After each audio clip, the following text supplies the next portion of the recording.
سعيد الجامعة مع أهلي ومع قادة خدمت معهم قبل كده كأساتذة ومع أهلنا كلهم موجودين. في البداية أخذنا طبعا سامي الأستاذ وراسل حسن عسكريين كانوا قاعدين في الدلتا ورئيس جمعية الوفاء والإخلاص الخيرية ودي معظمهم قاعدين العسكريين. النهارده طبعا المناسبة غنية على الذكر والكلام والحقيقة أنا مش عايز أتكلم أقول إيه إحنا عايزين نفتخر فلان أو علان. إحنا المفروض إن إحنا نتنقل مرحلة جديدة مرحلة إن إحنا يبقى لنا رأي والرأي ده مبني على اختيارات مش مبني على إن أنا بحب فلان أو بكره فلان او عصبية عشان خاطر ده او عصبية عشان خاطر ده. احنا دلوقتي مرحلة ربنا اللي يعلم بيها وفي مرحلة بنختار رئيس للجمهورية اللي فينا عنده بيزرعها عارف عشان الارض تتزرع انه بعد ما يشيل المحصول اللي فيها بيحرق ويقلب الارض ويسيب الشمس تنشفها وبعد كده يقلبها تاني وبعدين يدري البذرة ويروي لها خطوات كل اللي ايده في الزراعة عارفها. يوم ما يجي حد يشتغل في ارضه بيطمن انه فاهم هيعمل ايه وفوق كده انه يقول يقدر عليه. طبعا انا ممكن اكون عارف الحاجه شفت حد بيعمل بس لما اجي اشتغلها بايدي الاقيها صعبه وما اعرفش اعملها.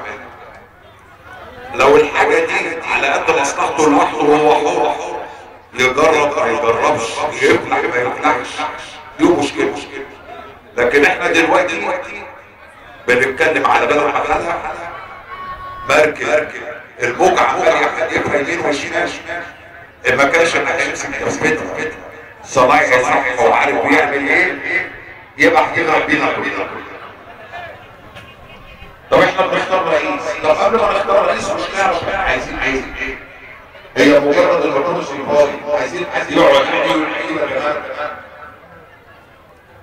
ما ينفعش وما ينفعش نجرب لازم ناخد الاسباب. طيب احنا محتاجين ايه؟ مصر والمصريين محتاجين ايه دلوقتي؟ اظن مننا بيقلق يسافر سنتين خايف يتسرق على الطريق او يتسرق بعد ما كان ممكن تبعت ابنك او بنتك بالليل الساعه 11 الساعه 12 عايزين يا بنتي روحي يبقى قلقت منه وكذا وتعالي بقى بنتك لو ولعت المغرب كده وما شفتوش قدام عينك بتقلق والدنيا والمغرب بتودي وتجيب. يبقى احنا محتاجين نمرة واحد لحد يحقق لنا الامن يرجعنا تاني. احنا لو ماشيين على الطريق بالليل ماشيين بامان. لو المحصول بتاع حضرتك عربيه بتنقله يبقى بيوصل الجهه اللي هو رايح. لو شغال في مصنع يبقى الانتاج بتاعه بيوصل. مرتبات موظفين عندك وهي جايه تبقى تمام. يبقى احنا محتاجين واحد يرجع لنا الامان جوه البلد. كلنا بنسمع ان الدنيا كلها بتشتغل علينا دلوقتي. مشكله ان مصر ربنا سبحانه وتعالى اداها موقع واداها موارد واداها بحيث ان كله طمعان فيها وعايز يحط رجله فيها ويتحكم في كل حاجه. فعشان كده هم صح بينزلوا اجهزه خبراتهم عشان يقدروا مصالحهم هنا. انا ما اقدرش اعتب على واحد خايف على مصالحه لكن اعتب على نفسي ان انا ما اخافش كمان على مصلحتي. يبقى انا كمصري محتاج لواحد يقدر يأمنني ضد شغل المخابرات اللي بره والمؤامرات والكلام الفارغ دي اول حاجه. طب تاني حاجه بعد ما يتحقق لنا الامن هنا محتاجين ايه؟ حالنا الاقتصادي تعبان. احنا محتاجين حد يمسك مشروع صح يعود لنا محكور. احنا خلاص سننا او انا سني خلاص يعني ايه زي ما بنقول رجل بره ورجل جوه. لكن بالتاكيد زي ما انا ببص لمصلحتي كل واحد من اللاعبين دول وكل مصري باصص لمصلحه عياله. فاحنا مشروع كبير يخلي ولادنا يعيشوا بخير. لما الكل يبقى واخد حقه، كل واحد كده يطمن على انا هكلم فلان الفلاني معرفه عشان اشغل، بس ابني لو عاش كويس في وسط تانية تعبانين انا مش هبقى مأمن على مش كده ولا ايه رايكم؟ يبقى احنا محتاجين واحد يقدر يعمل مشاريع كبيره للبلد يخليها تعدي بر الامان.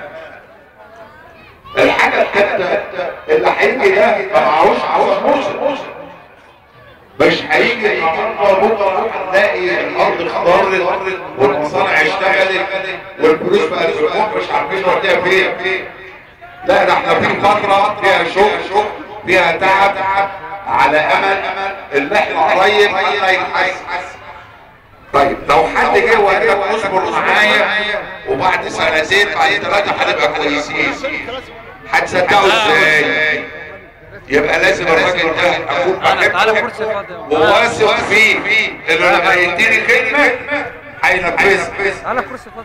طيب مين في اللي قدامنا متوفر فيه ده؟ انه عنده الخبره الكافيه انه يحقق لنا الامن جوه وبره، انه له سابقه خبره، انه ادار مؤسسه كبيره وادار شغل كبير ونجح فيه. مين اللي معظم الناس متعلقه فيه دلوقتي عشان يحقق املها وممكن تستحمل معاه سنه واتنين صعبين شويه بس مطمنين من جوه ان الكلمه والوعد اللي قاله لنا بعد السنتين دول هيتحقق، مش مجرد كلمه فض مجالس وبعد ما يقعد على الكرسي يدينا ظهره او يبيع حته من ارض مصر او يسيب عيالنا تموت وما يدورش على مين اللي قتلنا، اللي ايديه عصت دم او شال الذنب روح اتأذت، ده احنا ما نصالح فيه، ده شرع ربنا والقانون معاه. لكن اللي ما عملش كده مننا واحنا منه وايدينا معاه عشان كلنا نعدي. لما نيجي ندور على الوسطية احنا حطينا الشروط اللي احنا عايزينها في رئيس الجمهورية.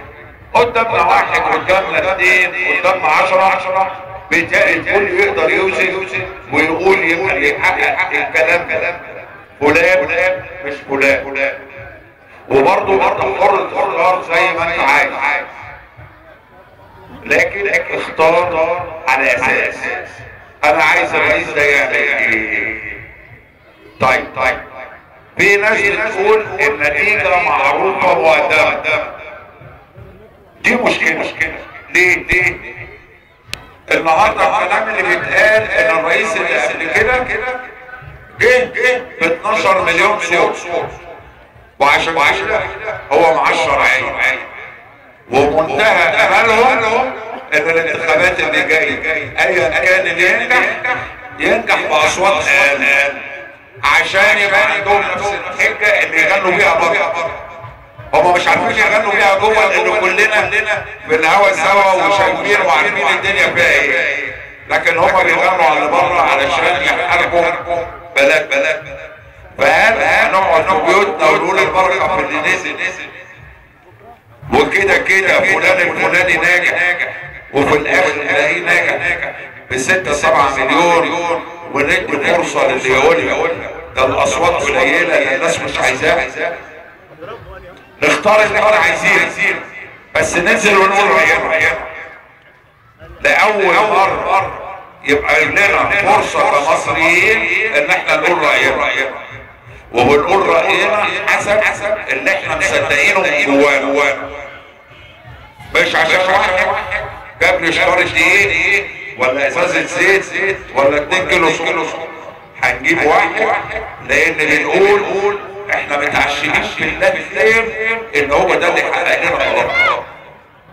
اختار اللي يعجبك بس انت ما تجيش قبل الانتخابات بكام يوم وواحد ياخد بطاقتك بحجه انه هيجيب لك حاجه وظيفه، هيجيب لك تمويل، لان اشمعنى ما حبكتش غير قبل الانتخابات. دي اتعملت ايام الدستور عشان تبقوا عارفين. وغشوا اهلنا الطيبين، هاتوا البطايق نجيب لكم بطاطين لحد الانتخابات ما عدت وما قدروش يحطوا صوتهم في الانتخابات. لا احنا الزمن ده عدى والمصريين صحيوا وفاقوا. انزل وقول رايك بحريتك، بس انزل ما تقعدش في بيتك وتستنى. اذا كان في 55 مليون حقهم التصويت، في منهم 45 مليون في مصر، احنا عايزين 40 مليون. اذا ما كانش ال 45 مليون بحالهم ينزلوا. لازم اكبر تصويت في تاريخ البلد دي يكون في الانتخابات دي. قول زي ما انت عايز، انتخب اللي انت عايزه. المهم تبقى عارف انت بتنتخب مين ليه، عشان بعد كده ما نرجعش نقول يا ريت كنا عملنا. ما نديش فرصه الدول تتعامل معانا على ان نظام الحكم الموجود ما هوش شرعي او ان شرعيته قلقانه، لان الجمله دي على هواها ما هيش حقيقيه لكن على هواها. زي اللي فيكم يشوف يقول لك ايه الحكومه الانقلاب، نظام الانقلاب. في 30/6 انا كنت في الشارع في طنطا، كانت عائلات بتكمل نسل وبتكلم الجهد اكلها وشربها ويمكن بتاكل جنبها، ونزل الجيش عشان يأمنهم. اذا كان اللي حصل في 30/6 انقلاب يبقى انقلاب شعبي مش انقلاب عسكري، لان احنا كمصريين ومدنيين نزلنا الاول. الجيش نزل عشان يحمينا بس، لان كان في تهديد بسلاح وكان في تهديد وكان في تهديد. فاللي يقول احنا لازم نثبت لنفسنا اولا ان احنا مصريين بجد ولنا راي في اللي ياخد بلد. انا ما بقولش اختار مين، بس يبقى ليك راي وانزل وقوله. احنا ما بنزعلش من حد بسبب دينه او توجهه، احنا بنزعل من حد بسبب عمايله. اللي قتل، اللي عور، اللي فكر، ده مش مننا وما يقوليش اسلام. الرسول عليه الصلاه والسلام قال المسلم من سلم الناس من يده ولسانه. احنا بنشوف افصح الاتهامات بما فيها اتهامات في الاعراض، وشوفنا تفجيرات مش معروف مين اللي هيموت فيها. هو انا لما قلت ربنا هنا بالفجر انا عايز اتحول مين؟ طب اللي انت بتموت من غير ذنب ده قلبك مطوعك اوعى تشيل ذنبه. اتمنى ان ربنا يوفقنا جميعا كلنا ننزل انتخابات ونقول صوتنا، محدش يغشنا وياخد رفاقنا، محدش يدلس علينا ويقول لنا ان الرمز بتاع المرشح الفلاني هو الرمز بتاع التاني، لان دي لعبه بدات تتلعب. يقول لك السيسي رمزه الناس عشان الناس الطيبه تنزل، الناس ان السيسي تروح حاطه صوت. لو انت عايز تختار اللي رمزه الناس دي حريتك، وانا ابقى راجل ما بفهمش لما اقول لك لا ما تختارش اللي انت عايزه.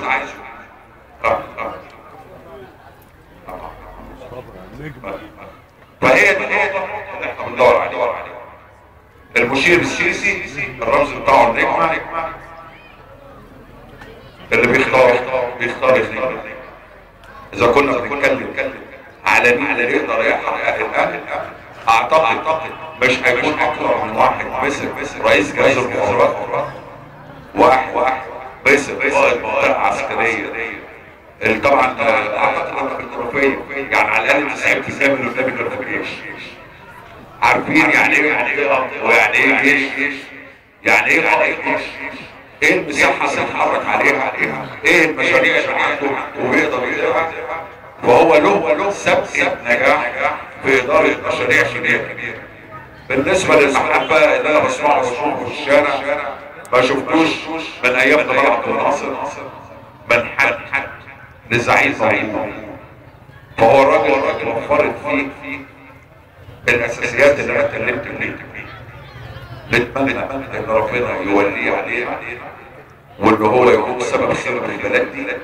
بس احنا الاساس كمصريين يا هنقف كلنا ونشتغل بجد ونرفض الغلط يا نستعمل. شاكر فضلكم ودايما متجمعين على خير وفي خير والف شكر. شكرا لسيد العميد.